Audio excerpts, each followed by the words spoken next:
Hello guys, Whaler here. Today I'll show you how to verify your Bloxlink, yes, on PC. So open your web browser and enter here Bloxlink.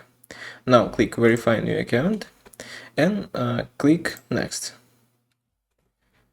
So here just sign in with your Discord account. Click Authorize. Now log in with your Roblox account and click Next. So enter your Roblox account, yes, confirm and give access. So, and now select your servers where you want to appear. Yes, I just choose Blocks first server and click confirm.